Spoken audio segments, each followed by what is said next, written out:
할렐루야. 성령 충만하시기를 바랍니다. 2008년 어느 모 기업에서 웃음에 관한 라이프 스타일 조사라는 제목으로 우리나라 20세에서부터 50세까지 남녀 500명을 대상으로 설문조사를 했는데, 근데 그 결과가 아쉽게 참 많이 씁쓸했던 것을 보게 되어집니다. 설문조사 결과에 따르면 우리나라 사람들이 하루 평균 웃는 횟수가 10번이고 한 번 웃을 때 평균 8.6초를 웃는다고 합니다. 계산해 보면 하루 평균 우리가 90초밖에 웃지 않는다는 결과가 나온다고 그래요. 이에 반해 우리나라 사람들이 걱정하고 근심하는 시간을 조사해 보니까 하루 평균 무려 3시간 6분. 남녀로 구분을 하면 여자는 3시간 30분을 근심하고 남자들은 2시간 30분을 걱정하고 근심하고 염려하는 데 시간을 보낸다고 합니다. 가뜩이나 2015년 우리나라의 현실을 보면 정말 기쁨이 나라적으로 없는 것 같습니다. 작년에는 세월호 때문에 그 꽃다운 아이들의 죽음으로 말미암아 온 나라 전체가 비통과 슬픔에 잠겨 있었고, 1년이 지난 지금 또 메르스라는 전염병 때문에 온 나라가 두려워하고 떨고 있는 것이 솔직히 우리들의 현실인 것을 보게 되어집니다. 그렇기 때문에 더더욱 우리는 이 성령의 두 번째 열매인 희락, 이것을 다른 말로 말하면 기쁨이라고 하는데, 이 기쁨을 복음 안에 회복하고 이 어려움을 어떻게 극복해야 될 것인가에 대한 바른 성경적인 답을 찾아야 할 때라고 생각합니다. AD 70년경에 살았던 유대 역사학자 요세푸스는 당시 세상 사람들이 초대교회 그리스도인들을 어떻게 묘사하고 있는가에 대해 다음과 같이 소개하고 있었습니다. 이 세상은 비극이다. 즐거운 것이 하나도 없는 세상이다. 그러나 유독 이 세상에서 기쁘게 살아가는 자들이 있었다. 그들이 누리는 즐거움은 이 혼탁한 세상에서 누리는 쾌락보다 수천 배 나은 즐거움이었다. 그들은 핍박도 받았고 멸시도 받았다. 그러나 그들은 그것을 상관하지 않았다. 그들은 세상을 이긴 자들이었다. 그들은 바로 그리스도인들이었다. 그리고 그들은 걱정 없는 사람들이라는 별칭도 갖고 있었다. 초대교회에 같이 동시대를 살았던 초대교회 밖에 있었던 사람들이 교회를 바라보았던, 그리스도인들을 바라보았던 그들의 삶의 모습들이었습니다. 원래 복음이라는 단어가 헬라어로 유앙겔리온이라는 말입니다. 이 단어는 즐겁다, 그리고 기쁘다, 그리고 희락이 넘치다 라는 뜻을 갖고 있는 단어인데요. 이 복음의 능력이 즉 기쁨에서 온다는 사실들을 말씀하고 있습니다. 여러분, 복음을 들으면 우리는 기뻐하게 되어 있습니다. 할렐루야. 복음은 우리로 하여금 그 자리에서 벌떡 일어나게 하셔서 벌떡벌떡 춤을 추게 하며 뛰게 하는 기쁨의 메시지임을 믿으시길 축복합니다. 그래서 천사들이 목자들에게 나타나가지고 메시아 탄생을 예고할 때에 이렇게 말씀하셨잖아요. 천사가 이르되 무서워하지 말라. 보라, 내가 온 백성에게 미칠 큰 기쁨의 좋은 소식을 너희에게 전하노라 라고 말씀을 하십니다. 이 성경은 복음 자체가 기쁨의 좋은 소식이라고 명확하게 말씀을 하고 있다는 거예요. 그래서 성경 번역가였던 틴테일은 이렇게 말합니다. 복음은 상처 입은 자를 기쁘게 하고, 복음은 찬송하게 하고, 복음은 춤추게 하고, 복음은 기쁨으로 뛰놀게 한다 하는 것이죠. 즉 오늘 우리가 드리는 모든 예배 가운데 이 기쁨이 회복되어야 할 줄로 믿으시길 바랍니다. 상처받은 자, 마음이 상한 자, 가정이 깨어진 자, 또한 자신의 실수와 잘못으로 고통받고 있는 자, 아니 다른 사람의 잘못으로 말미암아 어려움을 겪고 있는 모든 자들이 예배 가운데 기쁨을 다 회복하고 찬양이 회복되어지고 영으로 춤을 추며 뛰노는 귀한 역사가 오늘 이 한 번의 예배를 통하여 나타날 수 있게 되기를 예수님의 이름으로 간절히 축복합니다. 그래서 우리가 이 기쁨의 놀라운 회복을 경험하고 교회 문을 나설 때에 여러분 이 기쁨의 메시지를 세상 사람들에게 증거할 수 있는 저와 여러분이 될 수 있게 되기를 바랍니다. 그렇다면 우리는 무엇으로 기뻐해야 하는가? 기쁨의 근거가 무엇인가? 우리가 성경적으로 논리적으로 한번 살펴볼 수 있도록 하겠습니다. 이 사실들을 위해 누가복음 10장을 보면 전도하러 나갔던 70명의 전도대원들 이야기가 나옵니다. 이 70명의 전도대원들이 무척 즐겁고 무척 기뻐하는 모습을 가지고 예수님께 돌아와 보고를 합니다. 근데 그들의 기쁨의 원인이 무엇이었는가 하는 거예요.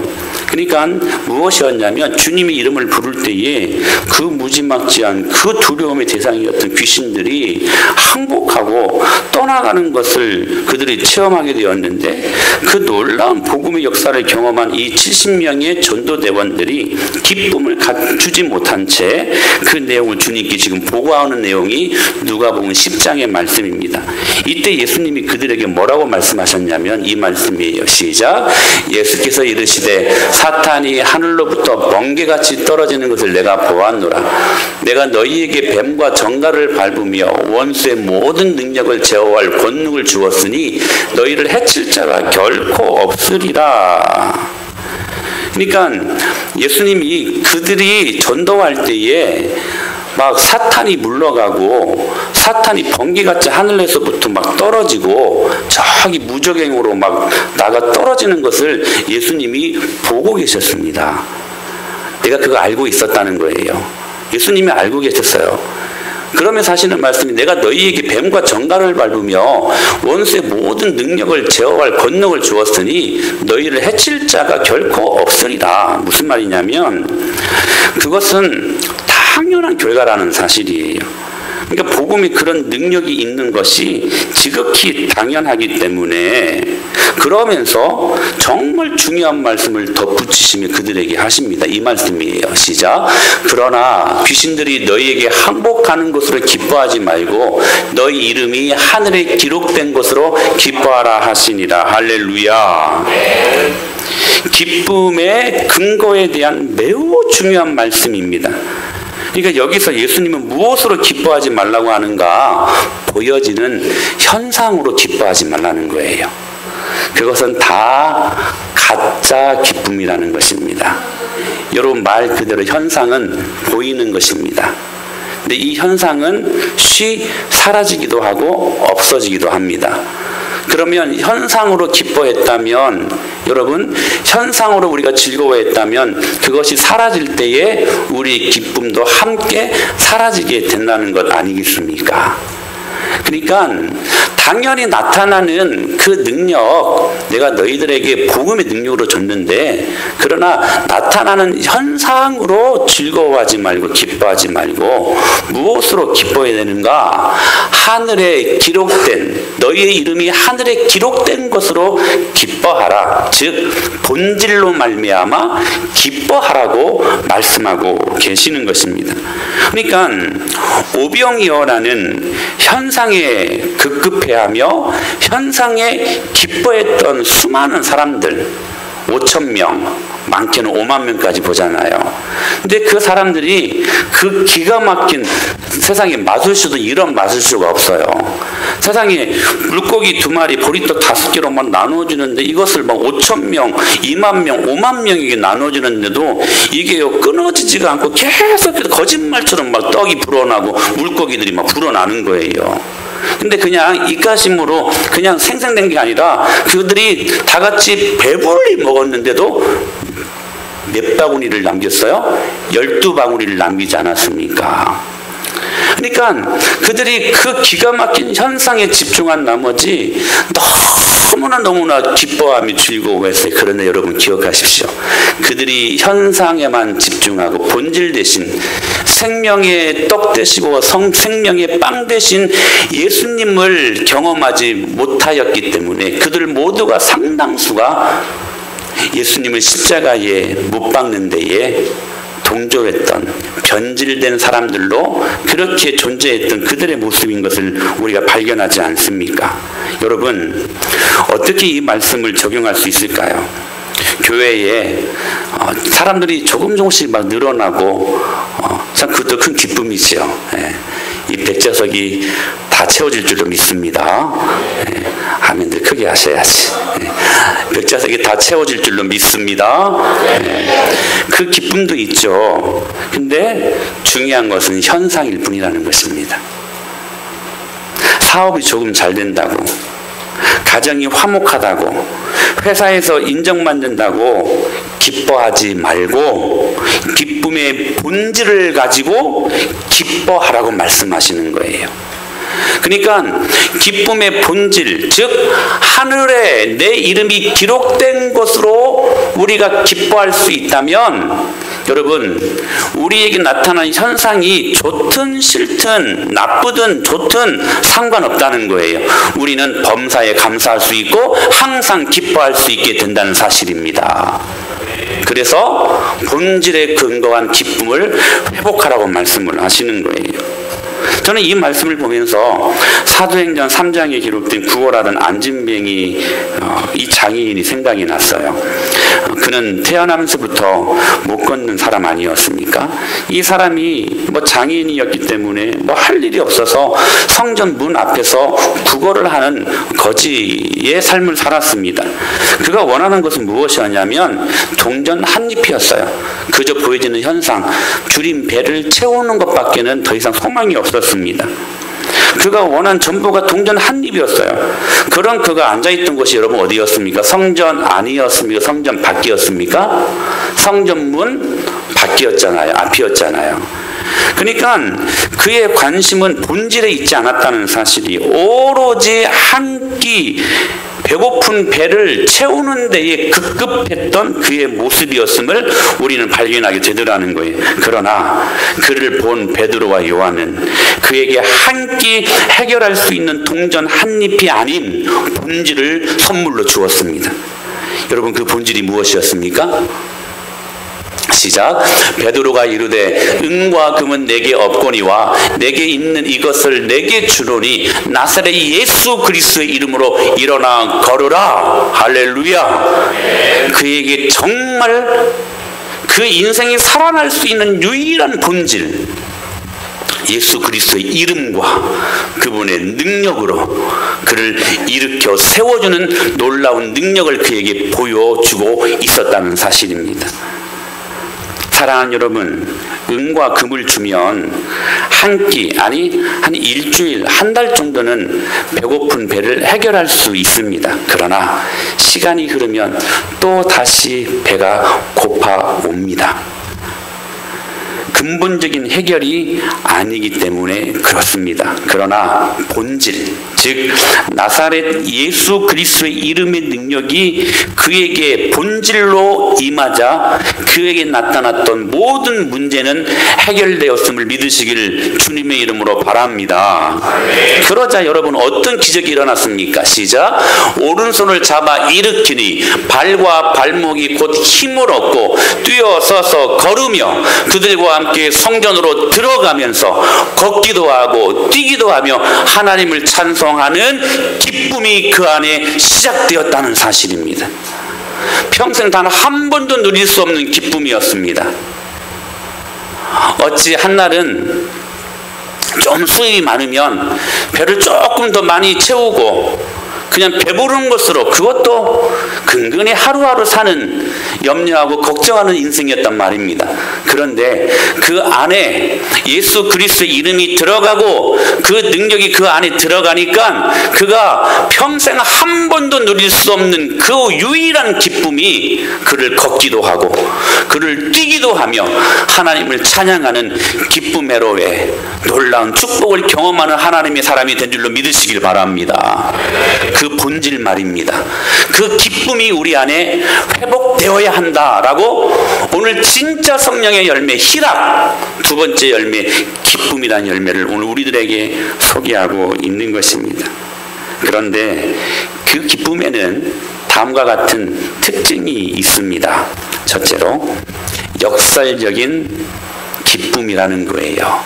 여러분, 성경이 말하는 기쁨의 특징 중에 참 중요한 특징이 바로 이겁니다. 역설적인 기쁨이라는 거예요. 오늘 본문 요한복음 16장 22절을 보면 예수님이 공생의 3년 사역을 마치고 제자들과 헤어질 시간이 왔습니다. 바로 그때 주신 말씀인데, 그러면서 하신 말씀이 지금은 너희가 근심하나 내가 다시 너희를 보리니 너희 마음이 기쁠 것이요 너희 기쁨을 빼앗을 자가 없으리라 라고 말씀을 하시거든요. 그러니까 예수님께서 지금 십자가 사역으로 고난을 예고하셨을 때에 이 일로 제자들의 마음이 근심이 일어났습니다. 아, 우리가 따랐던 우리의 스승님이신 저 랍비이신 예수 그리스도께서 이제 죽는다고 하는데 우리가 그러면 어떻게 해야 되겠는가? 이제 마음속에 막 근심이 일어났던 거예요. 그러나 다시 부활하여 내가 너희를 찾아와 볼 텐데 너희 마음이 그때 더 큰 기쁨이 임할 것이라고, 그렇게 예수님께서 그를 다독거리시며 축복하시는 말씀으로 이 말씀이 기록이 되어졌다는 거예요. 다시 말하면 역설적인 기쁨입니다. 근심하지만 그러나 기뻐하게 될 것이다. 성경에 나타난, 특별히 서신서에 나타난 수많은 말씀은 다 역설적인 기쁨입니다. 시작. 다만 이뿐 아니라 우리가 환난 중에도 즐거워하나니 이는 환난은 인내를 만들어 놓는다고 말씀하시죠. 여러분, 환난 중에도 우리는 즐거워할 수 있는 사람임을 믿으시길 바랍니다. 원래 여러분 이 말은 성립이 안 되는 거예요. 환난 중에는 슬퍼하고 환난 중에는 고통받고 환난 중에는 비참할 수밖에 없는 상황입니다. 그런데 환난 중에도 우리는 즐거워할 수 있대요. 여러분, 이게 복음의 능력입니다. 이게 복음의 능력이에요. 환난 중에도 즐거워할 수 있는 역설적인 기쁨이 우리 안에 있다는 겁니다. 이렇게 또 말씀하시죠. 시작. 환난의 많은 시련 가운데서 그들의 넘치는 기쁨과 극심한 가난이 그들의 풍성한 연보를 넘치도록 하게 하였느니라. 환난의 많은 시련 가운데서도 그들에게 여러분 어떤 기쁨이 있었어요? 오버플로잉, 넘치는 기쁨이 있었다는 사실이에요. 여러분, 이 말씀은 서로 공존할 수 있는 말씀이 아닙니다. 역설법이라는 것이죠. 즉 말이 안 되는 것을 말이 되게 하는 거예요 지금. 근데 이 말은 어떤 면에서는 공존할 수 없는 거예요. 예를 들면 이런 말이에요. 여러분, 동그란 삼각형, 이게 말이 됩니까? 말이 안 돼요. 여러분, 동그란 사각형 말이 돼요? 안 되는 겁니다. 지금 그런 말이에요. 이 말이 환난의 많은 시련 가운데서도 예수 믿는 사람들은 넘치는 기쁨이 있대요. 그게 복음의 비밀이요, 복음의 능력입니다. 그런데 여러분, 이 복음이 주는 기쁨은 이것을 우리로 하여금 가능하게 만든다는 사실이에요. 그래서 여러분, 고린도후서 6장 10절 말씀을 보세요. 시작. 근심하는 자 같으나 항상 기뻐하고 가난한 자 같으나 많은 사람들을 부요하게 하고 아무것도 없는 자 같으나 모든 것을 가진 자로다. 할렐루야. 여러분, 이 말씀이 오늘 저와 여러분의 고백이 될 수 있게 되기를 축복합니다. 정확히 초대교회 그리스도인들의 모습이 이 모습이었습니다. 근심하는 자 같았습니다. 누가 봐도 이 사람은 근심해야 돼요. 그런데 그들은 근심하지 않고 항상 기뻐했습니다. 이 사람들은 누가 봐도 가난한 사람들이었어요. 그러나 복음 안에 그들은 많은 사람들을 부유하게 하는 사람들이었습니다. 할렐루야. 누가 봐도 이 사람들은 아무것도 없는 사람들이었어요. 그런데 모든 것을 가진 사람들이었다는 거예요. 그것을 교회 밖에 있는 불신자들이 볼 수 있었습니다. 사랑하는 여러분, 이때 교회에는 능력이 일어납니다. 할렐루야. 이게 역설적인 우리가 누릴 수 있는 기쁨이라는 사실이.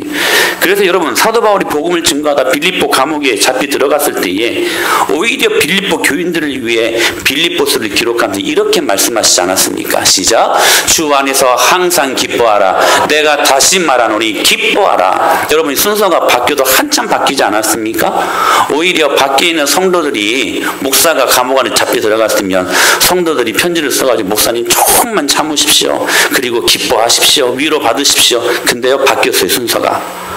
지금 사도 바울이 고통받고 있는 감옥 안에 잡혀 들어간 이 사도 바울이 밖에 있는 빌립보 교인들을 향하여 뭐라고 권면합니까? 항상 기뻐하라.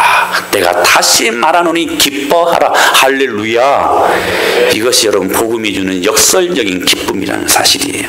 이 기쁨을 세상 사람들은 여러분 생각할 수 없는 기쁨입니다. 아니, 이해할 수 없는 기쁨이에요. 우리만이 누릴 수 있는 축복임을 믿으시길 바랍니다. 근데 우리만이 누릴 수 있는 이 기쁨을 우리가 누리지 아니하면 여러분 그 복음은 능력이 없어집니다. 그래서 여러분 때로 믿는 사람들이 경험하는 죽음이라는 게 있잖아요. 다 죽지 않습니까? 물론 사랑하는 사람들이 죽기 때문에 슬프죠. 저도 저희 아버지가 돌아가셨을 때 참 많이 울었고 한 6개월 정도는 계속해서 눈물이 가시는 날이 없었습니다. 그렇게 슬펐어요. 그런데 중요한 것은 슬퍼할 수 있고 아파할 수 있지만 여러분, 우리가 과도히 믿지 않는 사람들처럼 슬퍼할 수는 없습니다. 왜냐하면 우리 안에 역설적인 기쁨이 있기 때문에 그렇습니다. 여러분, 이 사실들을 믿으십니까? 우리는 다시 천국 가서 우리 사랑하는 사람들을 볼 수 있는 약속을 받은 사람들이잖아요.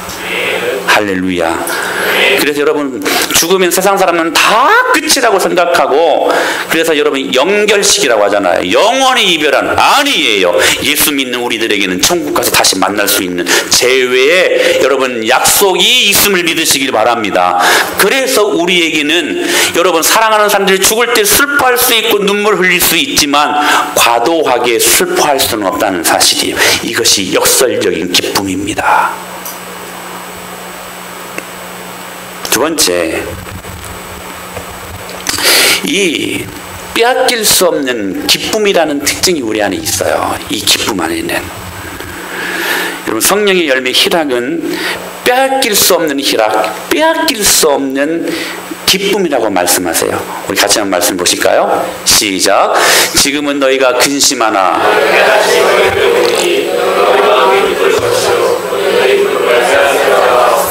예수님이 하신 말씀입니다. 우리가 갖고 있는 기쁨을 어떻게 한다고요?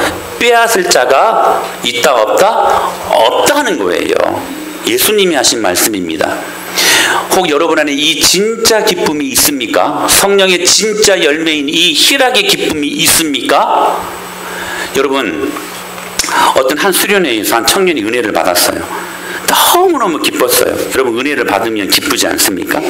저절로 찬양이 나왔어요. 나 속죄함을 받으는 근 한없는 기쁨과 나 헤아릴 수 없어서 늘 찬송합니. 누가 시키지도 않았는데 계속 찬양이면 나오는 거예요. 여러분, 우리가 복음 안에 기쁨을 누리면 삶 속에서 찬양이 일어납니다. 할렐루야. 찬양이 일어나고 있습니까? 막 찬양이 일어나는 거예요. 그런데 수련회 측에서 물이 떨어졌다고 하는 광고가 나왔어요. 마침 그 청년이 차가 있어가지고 생수 좀 사오라고 이제 주최 측에서 부탁을 하니까 오케이, 알겠다고 즐거운 마음으로 가지고 생수를 이제 사러 나갑니다. 그리고 사가지고 다시 수련회 장소로 돌아오는데 이 기쁨이 너무나 충만한 나머지 조금 오버하고 말았어요. 그래서 과속을 해버립니다. 경찰관이 쫓아와가지고 잡았습니다.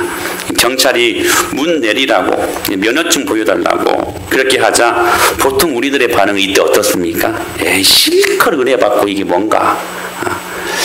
왜 이런 일들이 일어나지? 은혜 받았는데 에이, 재수없네. 내가 어쩐지 은혜를 받더라. 기분 꽝이다. 에이, 할 수 있는 상황 속에서 이 청년은 그럼에도 불구하고 너무 좋아가지고 계속해서 나 속죄함을 받은 막 경찰이 면허증 보여달라는데도 막 그 노래가 나오는 거예요. 막 이 경찰이 보고 이상한 거예요. 뭔 이런 청년이 있는가? 병신도 아니고 바보도 아니고. 근데 이 청년이 기꺼이 보여달라니까 면허증을 꺼내면서 보여주면서 이렇게 말을 해요. 경찰관님, 저 빨리 수련회 장소 물 가지고 들어가 봐야 되니까 빨리 비싼 걸로 그냥 끊어주세요. 나 속죄함을 계속 찬양을 하면서 막 난리가 나는 거예요, 안에서. 그러니까 하도 이상하니까 이 경찰이 물었어요. 뭐 때문에 그렇게 기분이 좋냐고. 그러니까 이 청년이 하는 말이, 내가 예수님 만나고 은혜를 경험하고 나니까 이렇게 좋을 수가 없다고. 빨리 비싼 걸로 딱지 하나 끊어주세요. 저 수련회 장소 빨리 들어가 봐야 되니까. 여러분, 저는 이 이야기를 들으면서 참 많은 도전을 받았습니다. 우리가 받는 이 기쁨이 속도 위반 딱지 한 장으로 쉬 날려보낼 수 있는, 우리가 소유하고 있는 이 기쁨이 그렇게 얄팍하고 가벼운 성격의 기쁨이 절대로 아니라는 사실입니다. 5만 원짜리 딱지 한 장 받았다고 에이, 내가 어쩐지 은혜 받더라. 아이고, 기분 꽝이다 하고 그냥 그 받은 은혜를 다 쏟아내버릴 수 있는, 그렇게 쉽게 빼앗기는 믿음이 기쁨이 아니라는 사실입니다. 그런데 우리는 얼마나 많이 빼앗깁니까? 그 엄청난 기쁨의 은혜를 받은 우리들임에도 불구하고 작은 거 하나 때문에 그 기쁨을 빼앗기는 우리들의 모습은 아니냐는 거예요. 무엇이 그렇게 여러분에게 주신 그 위대한 기쁨을 빼앗아 가려고 합니까?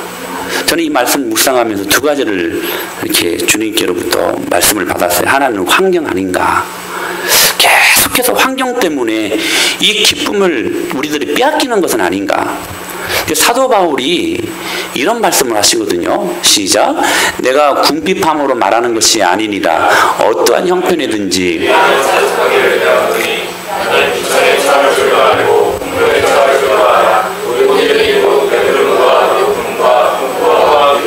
처할 줄 아는 일체의 비결을 배웠노라. 내게 능력 주시는 자 안에서 내가 모든 것을 할 수 있는, 이 말씀은 쉬운 성경에 보니까 더 깊이 자세하게 나타나요. 시작. 내 처지가 힘들어서 이렇게 말하는 것은 아닙니다.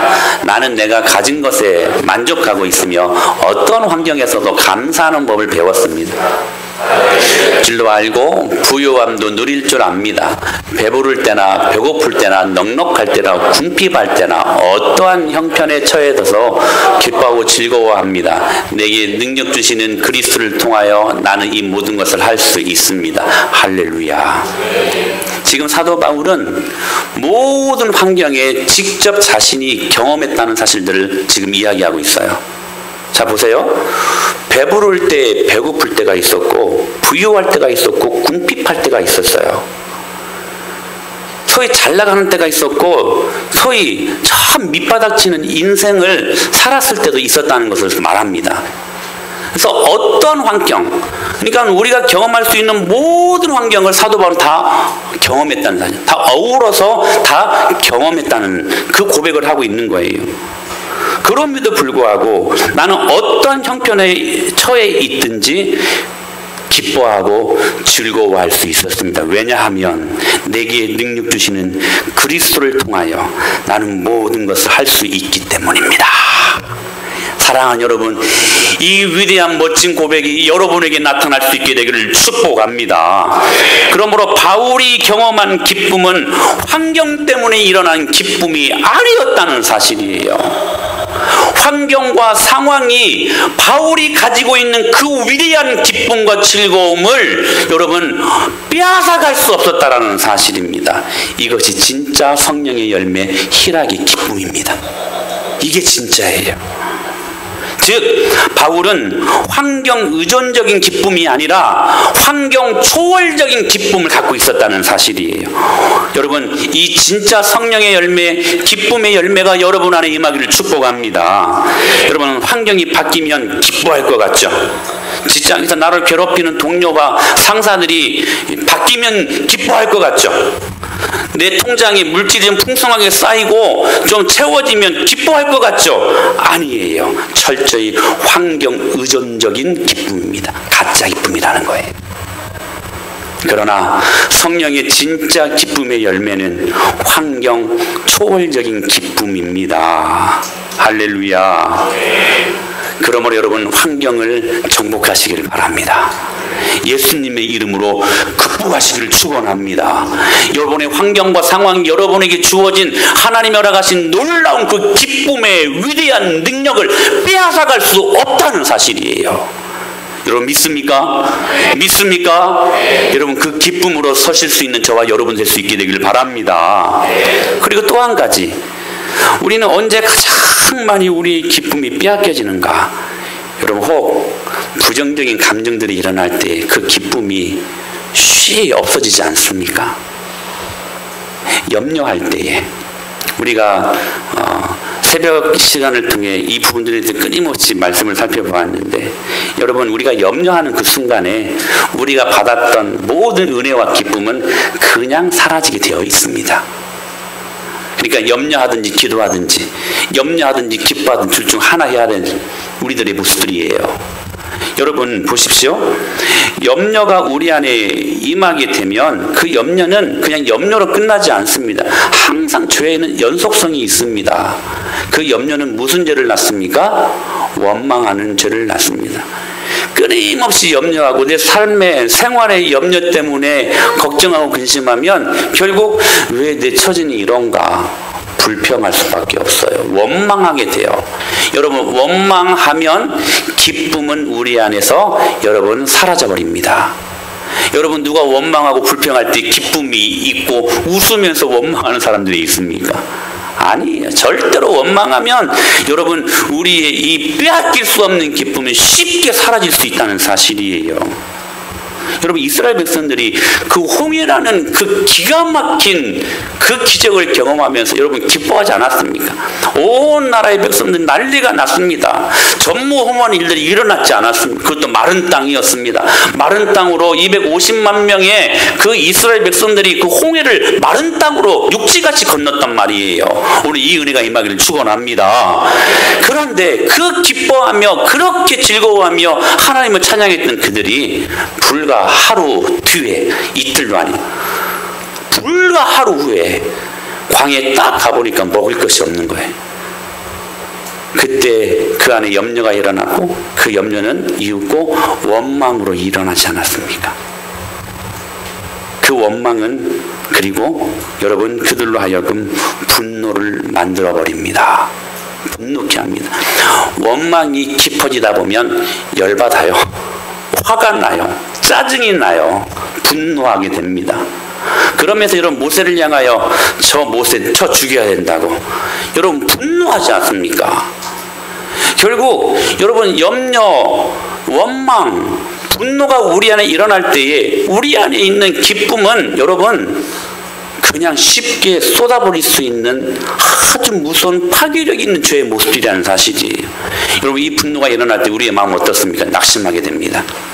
그래서 여러분 더 이상 아무것도 할 수 없게 돼요. 그냥 무기력증이 우리 안에 일어나게 되는 거예요. 아무것도 할 수 없어. 그냥 마음이 떨어져 버리는, 마음이 잃어져 버리는 거예요. 그래서 여러분 박윤선 박사님은 이 낙심을 어떻게 코멘트했다고요? 성도의 영적인 자살이다. 그러다 보니까 여러분 마지막으로 세상에서 가장 자기가 불쌍한 사람이 돼버리는 거예요. 자기 연민죄에 빠지게 됩니다. 나만 고생하는 것 같고 나만 좋게 살기로 사는데 왜 나에게는 이러한 복이 없는가? 세상에서 가장 불쌍한 사람이 되어버려 자기 연민죄에 빠져들게 됩니다. 그때 여러분 우리 기쁨은 쉽게 쏟아버릴 수 있게 된다는 사실이에요. 여러분 바울의 모습을 보십시오. 아마 바울이 염려하기로 말한다면 바울처럼 염려할 수 있는 인생은 없었을 것입니다. 그 모든 것들 다 배설물로 여기고 하나님만 향하여서 갔던 그들에게 아무것도 없었잖아요. 그래서 하나님을 향하여 이 복음을 증거하는데 왜 감옥에 빠지게 하고, 그리고 왜 저로 하여금 파선을 경험하게 하고, 그리고 40대 한 대 감한 매를 왜 계속해서 맞게 하고, 왜 나로 하여금 복음을 증거하는 이 기쁜 사역을 하고 있는데 오히려 내 삶은 더 만물의 찢기 같은 삶으로 하나님 인도하십니까? 원망할 수 있었어요. 분노가 일어날 수 있었습니다. 낙심할 수밖에 없었어요. 근데 그는 항상 고백하잖아요. 우리가 낙심하지 아니하노니 때가 이르면 주님이 거두시기 때문이다. 할렐루야. 세상에서 자기가 제일 불쌍한 사람들처럼 여길 수 있는 충분한 소지가 있었던 사람이 바울이었습니다. 그런데 그는 말합니다. 기뻐하라. 내가 다시 말하노니 기뻐하라. 할렐루야. 여러분 기억하십시오. 우리는 이러한 환경과 부정적인 감정이 죄로 말미암아 절대로 빼앗길 수 없는 기쁨을 소유한 사람들임을 믿으시길 바랍니다. 여러분 혹시 이 부력의 힘이라는 걸 아시나요? 아이들이 여름이 되면 이제 물놀이를 가면 튜브를 타지 않습니까? 그러면 아이들이 막 그 튜브에 올라요. 그 위에 올라가 가지고 이 튜브를 막 짓밟아 가지고 물 속에 막 잠기게 하려고 해도 이쪽에서 밟으면 이쪽에서 그 부력의 힘으로 다시 그 튜브가 팍 하고 솟아오르고, 또 여기에서 또 이렇게 막 밟아 막 그 물속에 잠기려고 할 때 또 이쪽에서 그 부력의 힘 때문에 튜브가 팍 하고 솟아오르는 게 부력의 힘 아닙니까? 즉 이 세상은 우리 기쁨을 빼앗아 가려고 정말 다양한 방법으로 접근한다는 사실이에요. 기분 나쁘기도 하고, 욕도 하고, 가난하기도 하고, 때로는 누명도 쓰게 하고, 때로는 응급 상황도 경험하게 하고, 내일 내 가게 문을 닫아야 될 것인가 말아야 될 것인가 위기 속에도 빠져들게 하고 하는 등등등등 수많은 여러 가지 일들을 통해 우리의 기쁨을 빼앗아가려고 할 때 마치 이 부력의 힘 때문에 튜브가 잠시 물속에 잠긴 듯 하지만 그런 다시 팍 하고 솟아오르는 것처럼, 그렇게 우리에게 솟구치는 기쁨이 진짜 성령의 열매 희락의 기쁨이라는 사실입니다. 사랑하는 여러분, 그 솟구치는 누구도 어거할 수 없는 위대한 기쁨의 영광을 우리 모두가 경험할 수 있게 되기를 축복합니다. 여러분, 그래서 야고보 사도는 야고보서 1장 2절에 이렇게 시험을 만난 사람들에게 권면합니다. 시작. 내 형제들아, 너희가 여러 가지 시험을 당하거든 온전히 기쁘게 여기라. 할렐루야. 온전히 기쁘게 여기라 라고 말씀하십니다.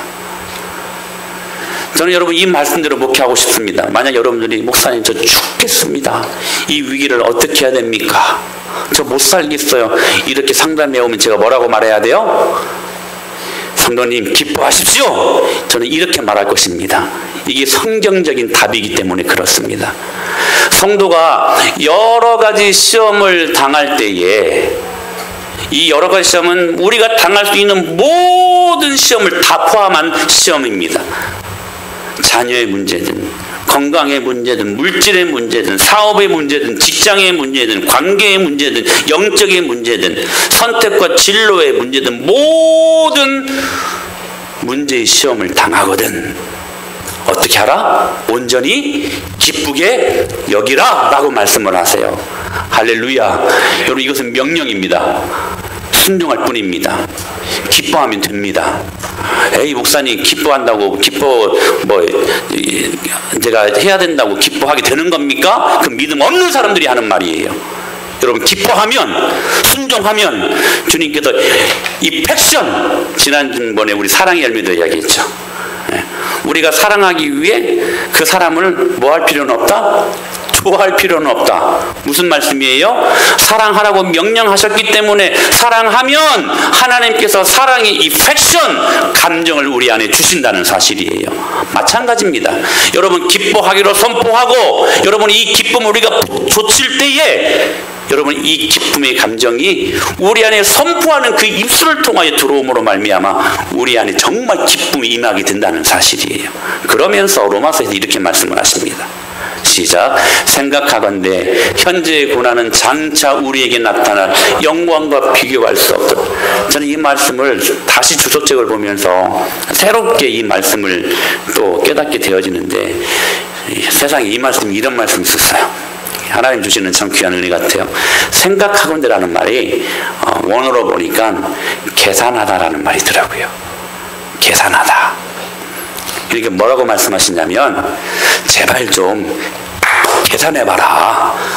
당시에는 계산기는 없었겠지만 제발 좀 너희들이 힘들게 살고 그렇게 어렵게 살 때 어떤 것을 하면 유익이 되고 안 되고 하는 너희들의 삶에 있어서의 불이익과 손해 때문에 계산하지 말고 제발 계산해봐라. 무엇을? 현재의 고난은 장차 우리에게 나타날 영광과 이게 게임이 안 되기에 더 크다는 사실들을 제발 좀 계산해서 너희의 머릿속에 넣어놔라 하시는 말씀이에요.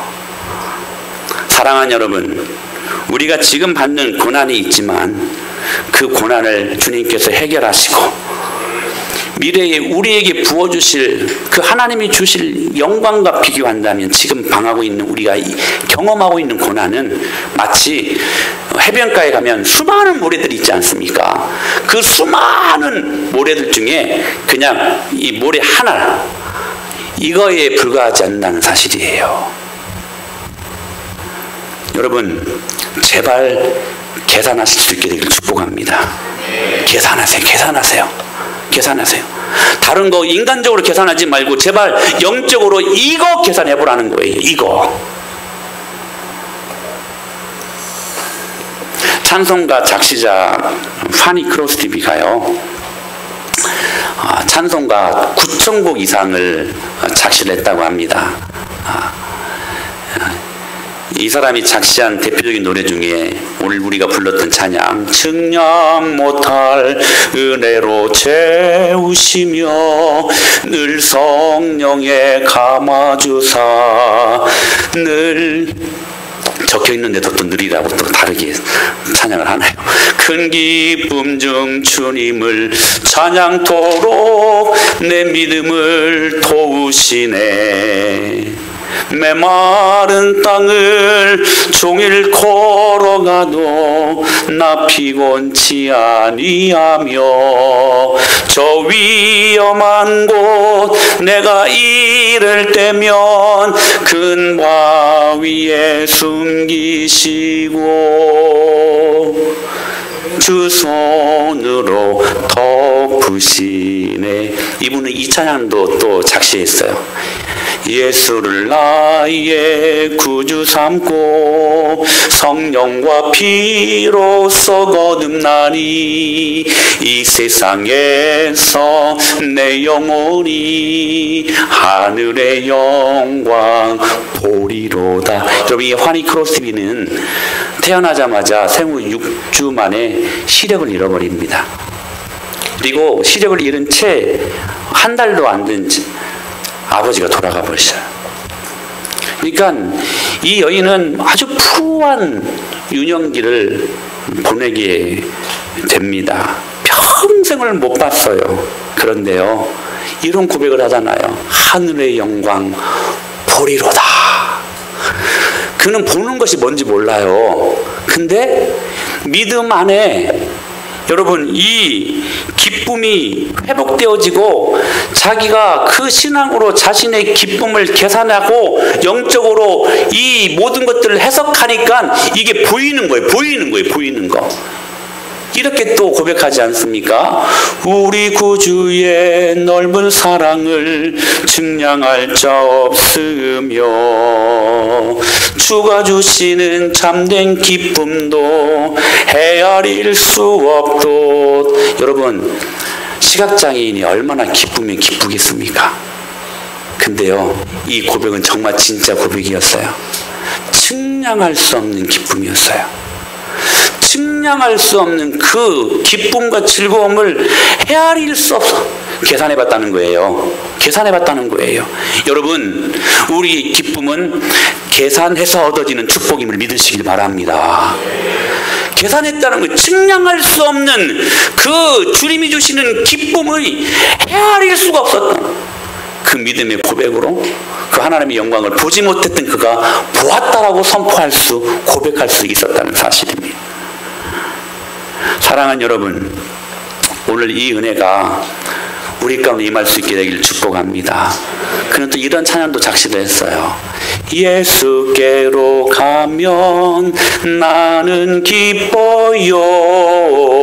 걱정 근심 없고 정말 즐거워.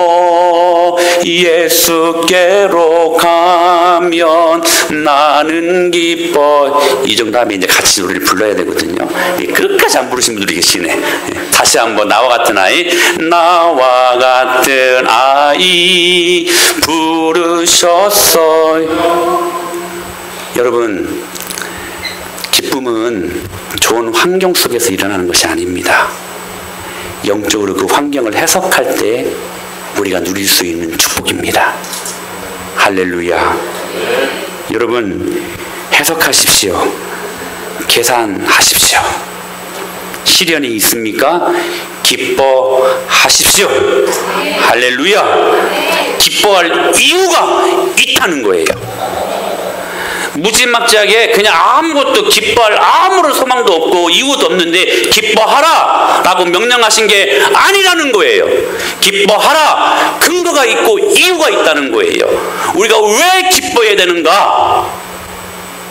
하나님께서 세상을 이처럼 사랑하사 독생자를 주셨으니 이는 믿는 자마다 멸망치 않고 영생하려 하심이라. 우리에게 영생이라는 축복을 주셨기 때문에 우리는 기뻐할 수 있게 된다는 사실이에요.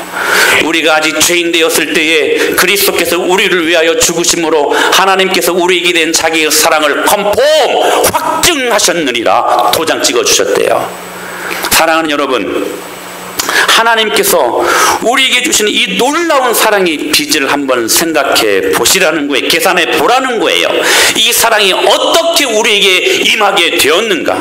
당신의 아들을 십자가에 갈기갈기 찢으시며 못 박게 하시기까지 그렇게 사랑하신 그 사랑, 우리를 향하신 그 사랑을 확증하신 그 사랑, 스바냐 3장 17절에 이 기가 막힌 하나님 아버지의 진솔한 고백이 담겨 있지 않습니까? 시작. 너희 하나님 여호와가 너희 가운데 계시니 그는 구원을 베푸실 전능자시라. 그가 너로 말미암아 기쁨을 이기지 못하시며 너를 잠잠히 사랑하시며 너로 말미암아 즐거이 부르며 기뻐하시리라. 아멘. 할렐루야. 저는 이 고백을 들을 때마다 너무나 죄송해요. 하나님 앞에. 여러분, 죄송하지 않습니까? 우리가 뭐라고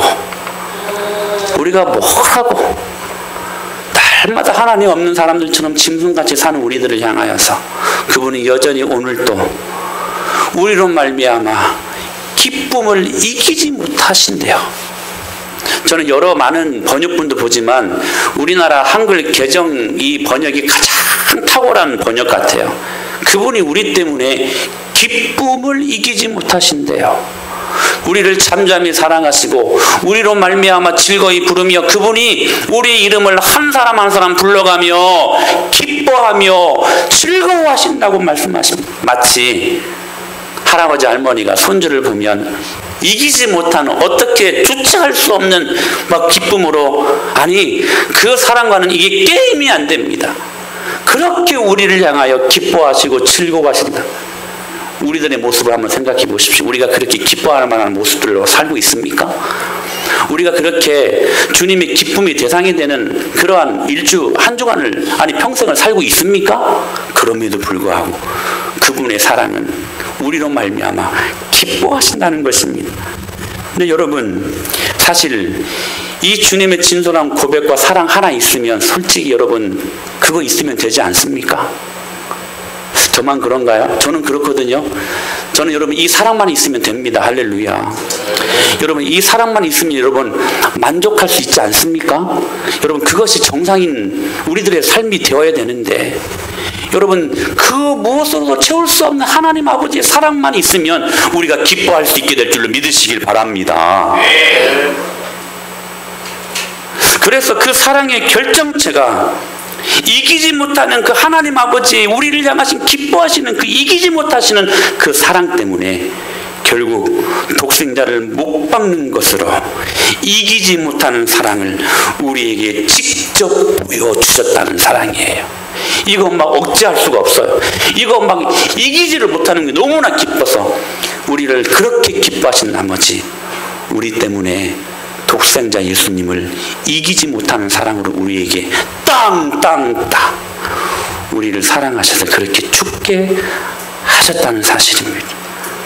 그 주님께서 이렇게 말씀하시죠. 자기 아들을 아끼지 아니하시고 우리 모든 사람을 위하여 내주신 이가 어찌 그 아들과 함께 우리에게 모든 좋은 것을 주시지 않겠느냐. 사랑하는 여러분, 이 주님을 계산하실 수 있게 되기를 축복합니다. 여러분 이 주님을 제발 좀 생각해봐라. 계산에 넣어라. 그러면 빼앗길 수 없는 기쁨이 우리 안에 임하게 될 것이다. 할렐루야! 할렐루야! 할렐루야! 여러분 이 기쁨이 우리 안에 솟구치는 은혜로 나타날 수 있게 되기를 축복합니다. 우리는 기뻐할 수 있는 사람들입니다. 염려하지 마십시오. 할렐루야. 원망하지 마십시오. 할렐루야. 분노하지 마십시오. 낙심하지 마십시오. 환경 때문에 빼앗길 수 없는 기쁨을 여러분들에게 주셨습니다. 이 기쁨을 갖고 성령의 진짜 열매 희락의 은혜를 받고 하나님의 영광을 경험하는 한 주간의 승리하는 삶이 될 수 있게 되기를 예수님의 이름으로 간절히 축원합니다. 할렐루야.